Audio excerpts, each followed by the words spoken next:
how'd you get involved in racing Speedway? The Marquez family. John Marquez used to race, and now, Claudio Marquez is Max Rummel's mechanic. He's the one that got me started, sold me a bike, and kind of helped me out and got me on my feet. And I've been, racing the past 7 years since. You didn't start racing Speedway until you're 22, and you really moved up the ladder in 1 year. Did you have any riding experience before that? Yeah, so I grew up racing motocross, started at a young age, and did that every day. That was the family thing is motocross, and I was being, built to be a pro motocross racer. So doing that for years and years. Come senior year of high school, I was burnt out, and from there I actually decided to take up golf. So big change of pace. Where'd you go to high school? Here in Menifee at Paloma Valley High School. Your dad was a sidecar racer, a swinger. Have you ever been on a sidecar before? Yeah, so he did race in the late 80s and 90s when I was a little one. I do remember going to a couple of the tracks in Ascot and Glen Helen. Recently, probably 2-3 years ago now, maybe even before that, I did race a sidecar once up at Victorville with Jeff Medberry. I swung for Medberry, and then at IMS as well, I swung for one of the Driggers guys. I forget what his name is, but I think it was the son of the Driggers. So, that crazy green looking sidecar, I swung on that one for a night as well. Do you have any plans on going back racing in Europe? Every once in a while it crosses my mind, but I've got such a good job right now, and there's such good career opportunity for me. So probably not, but if anything, were to happen with work, and there was always a possibility. But as of right now, work is just going so well, and I love what I do. So I'm probably going to be seeing that through. What do you do for work? A lot of things. I work for a pavement construction company. We do slurry seal and chip seal.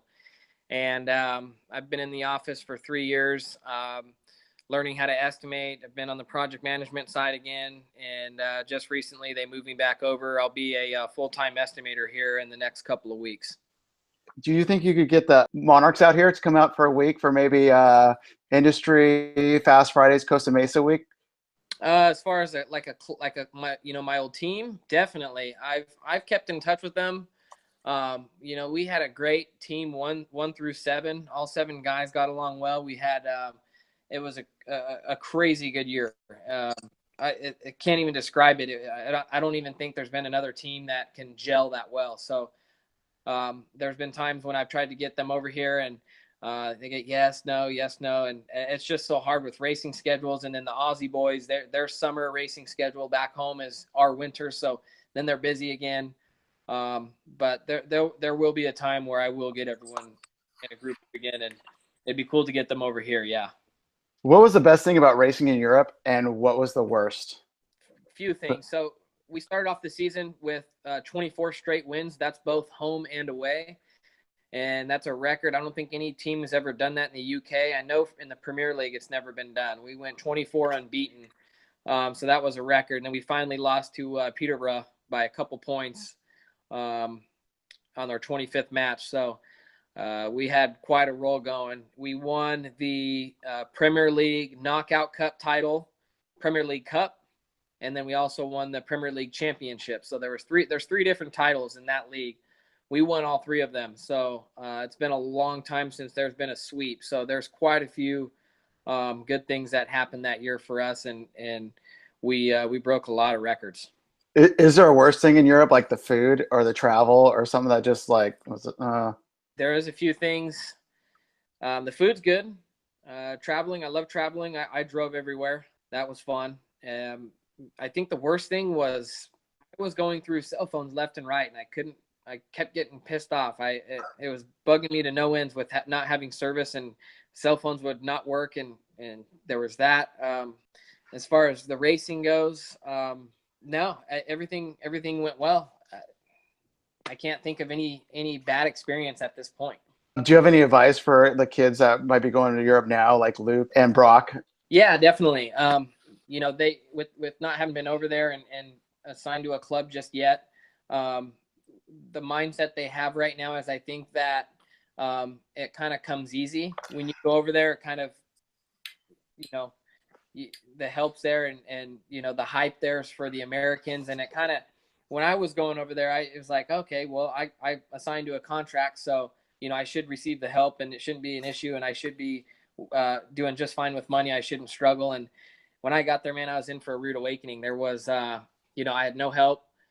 Brock's got quite a bit more backing behind with Hagen Shocks and Martin helping out, and then his old man Doug's got a lot of support there. So got a lot of connections, and that's what you need. You need a lot of resources, and you need money for equipment and that, and because you can't start drowning in that. So I think Brock's pretty squared away. For Luke, I think Luke's got a lot of backing behind him too, so I don't think money's going to be an issue. But the main thing is the advice I can have is just reach out to people and talk to people there. You gotta make connections. You have to network. You have to get in touch with promoters, call them, ask for guest meetings, ask for second halves, and get in touch. And you have to talk to people. So, and just finding your resources over there, where you're going to get parts, and making sure you're squared away with your exercise and your dieting. It's very important there. You got to be strong and fit. Sometimes you race one day a week. Sometimes you're going to get in 5 days in a row and you get tired. So fitness is a big thing, and diet is a big thing as well. So it's a big deal. Would you consider yourself an inside line racer or outside line racer? More of an inside racer at right now, because that's the way I was taught. And it's unfortunate here because when you learn to ride over here in the States, everyone tells you stick to the pole and no, get out there and ride where you need to ride. A lot of people say stick to the pole and learn to ride with, from the people in front of you. And it's like, no, if you're faster, you got to go around them, and you just build bad habits by trying to stick to the pole. So when I took that experience over there, you got to let the bike run a bit, and you need to get up out into the dirt and the heavy stuff to kind of keep up and have speed. So I learned real quick that you need to be outside. So I've been trying my best to get out there and do that, be on the outside and work that. And, nowadays there's a lot of passing going on. And if you stick to the inside, you're going to have Max, you're going to have Brock, myself, Gino, there's some passing on the outside, so we'll go right around you. So you cannot just stick to the inside anymore. I had a question for Mark Williams. Do you have a key to getting a good start at Costa Mesa? You either can anticipate the start and make a perfect one, and if you drop that clutch the same time Steve presses that button, that's one way to do it, but that's very hard to do. My technique, I used to have it down pretty good as far as starts go, but I used to have the right clutch setup, engine setup. As long as your clutch and your engine are working together and you got the right bike setup on the night, it comes down to technique, and you just got to have that good reaction time, and it comes down to what you're doing with your body on the bike off the start and how you're muscling it to the first turn. It starts with the equipment, I think, and then it's up to you and your technique to get there to the first corner first. This year I kind of struggled big time. Wasn't super happy with engines at times, and there was weird things going on, and they just weren't working together, and my starts were kind of average, but say overall they were pretty good. But the key, technique and right clutch setup, maintain your clutch, clean clutch plates. A lot of guys don't do that here, and they don't do it properly. And then having the right engine setup. Who helps you with your maintenance on your bike? Is it just you, or do you get a little bit of help? Just me at the house here. I do all the maintenance in between race nights here in my own garage, and I'm super picky, so I probably wouldn't let anyone wash my bikes or touch them and take parts off to clean them and all that anyways. So I do all that myself, and then I have a mechanic, of course, at the track that maintains the bike throughout the night, Robert Mendoza. Do you have any ideas on how to get kids more interested in Speedway in the States? That's a tough one. There's many ways. I wish there was some sort of academy. I've not seen any more academies lately. I know Hamill used to have one with Hagen Shocks. Brad Oxley used to do his school. And I know there's a lot of junior bikes out there that people have. We just need to start putting together some type of clinic, some type of routine to get kids going.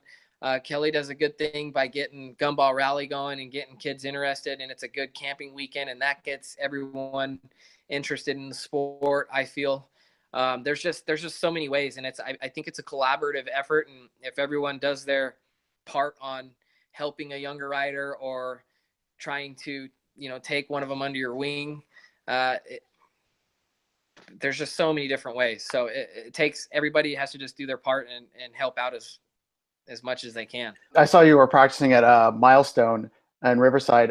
How is that track? Do you think it has a capability for a speedway race in the future? It's turned out to be a great track. The first time I rode it, when it was recently, or when it was newly opened up, I should say, it wasn't great. It was kind of weird. It was a really hard packed surface, and when you water it and try to maintain it, it was really slick and slimy.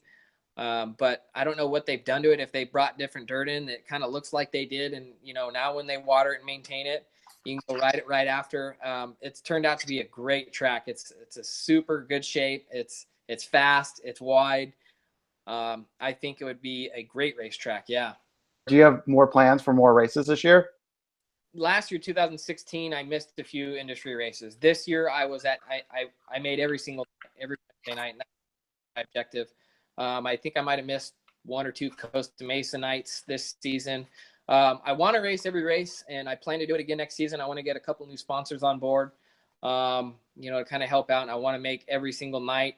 So yeah, I'm super fired up right now. I kind of wish we were in May already and getting ready for the next season. Are you riding the Paris Open? Yeah, I'll be doing that one. So that's going to be a good one and fun one. Steve Evans is promoting that event. I had gone to him a couple months ago and I said, we need to do a big invitational GP format top rider race on a nice track like that. Not just a kind of a team race night. I want to bring, some heat sponsors in and let's see what we can make this event. So he was on board with that, and we're trying to recruit some riders right now as much as we can and try to make the best lineup possible. So I'll be a part of that, and that one should be a fun one to watch.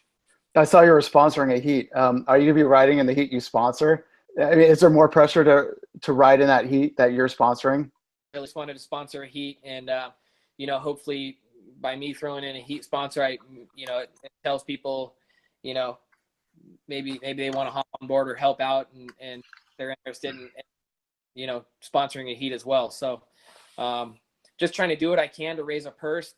Winter seasons don't normally have a purse, and to get good riders and to kind of cover costs for the night as much as possible, we got to have a good purse. So and that's just to break even, for midfield and down. So that's my goal, is to have a good person, a good lineup, and help the Paris promotion as much as I can. Who are your sponsors, and who helps you out financially? So I got Pavement Recycling. That's the company I work for. I've got All Star Kia. They've been my main sponsor for 6 years now. Yeah, 6 years. That's became a very good thing. Jimmy Anderson, my mom and dad, Lucas Oil, TMG Racing, Joker. I had Oakley for quite some time. We got Forma Boots, Ascot Clothing, and Doug Nickel. Did I say TMG already? Oh yeah, Paul and Elise have helped a lot. KLS Support, Oakley, TMG. So yeah, those are the main ones. I think that's about it. Did you play any other sports as a kid? Did you play baseball or soccer? I did play baseball for about 8 years, and I also raced BMX about the same time, along with motocross too. So I was pretty busy. But after a while, I kind of dropped baseball.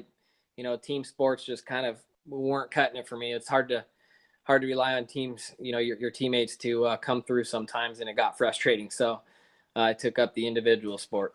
What'd you get your college degree in at UC San Bernardino?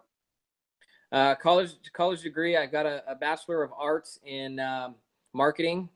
It's business administration with a concentration in marketing. So that was just kind of a broad degree, but I didn't really know what I wanted to do at the time except for race, because that's right about the time I started racing is when I started college. So, the parents said, if you want our support in racing, you also got to go to college and get a degree. So I did that. I got a marketing degree. Feel that I apply it to what I do now very much. Doing a lot more math and estimating and things like that at work. But it's always good to have a college degree, and you kind of learn, being in college for 4 years, how to discipline yourself a bit and do what you got to do to take care of business. If you were able to have a race and race anybody from the 80s or 90s, who would you line up against in that race? Or who would you want to line up against? Let's say a 4-man race, including myself. I would have to pick. Man, that's so tough. I admire a lot of guys, and to race against a bunch of guys, it'd probably be, from the 80s. Man, I would have to take Schwartzy, Bob Schwartz, Faria, and Penhall. Do you follow any other types of racing? Yeah, I'm a big sprint car fan. I love watching 410 sprint cars. I'll watch, I like outlaws and wing cars, but that can get kind of one-line racing. I do love 410 sprint cars. I had a close friend of mine who raced 410 sprint cars for a long time, and so I was around it a lot, and I do love going to Paris Auto Speedway to watch those. 900 horsepower in a 1,200-pound car is amazing, and those guys put on some good shows. So I'm a big sprint car fan. And then Supercross, I do like watching Supercross as well. Number 46, does it have any special meaning to you? How'd you pick that number? So the 46 came from, it's kind of random, to be honest. I went to Costa Mesa Speedway one night, just before I started racing with John Marquez and Claudio Marquez. And, he had told me I need to speak to Ryan Evans with the clipboard. Go talk to the clipboard, and he's got the roster there, and he'll let you pick a number. And he just showed me this piece of paper, and there was a list of numbers 1 through 500 or something like that. And I just picked 146. So that's where I ended up. Do you have a favorite, like, after race fast food meal? I'm a junk food eater, unfortunately. So anything, there's a Jack in the Box or a Buffalo Wild Wings. I do love Buffalo Wild Wings, or often after Costa Mesa, I'll join Ryan Evans and Tom Fox at Hooters, Costa Mesa there. You're not related to Tom Fox, are you? No, I'm not related to him, nor was I'm not related to George Fox, who raced Speedway and was also from Menifee. Everyone thought that was kind of weird when I started riding, asked if I was related to George, because he's also here from Menifee, which is pretty ironic. Please be sure to like the video, and if you want to see more interviews, subscribe. I would like to thank the Speedway pages that publish my interviews: Speedway NorCal, Speedway USA, Speedway America. A big thanks to Anthony Bernardi, who let me edit my first video. If you've never been to Anthony Bernardi's channel, he posts a lot of Speedway videos, and especially from Fast Fridays. I'll put a link below to Anthony's channel. I'd also like to thank Paul Flanders, my father, for helping me come up with some questions to kind of get the storytelling mode in on some of these riders. Big thanks to my dad.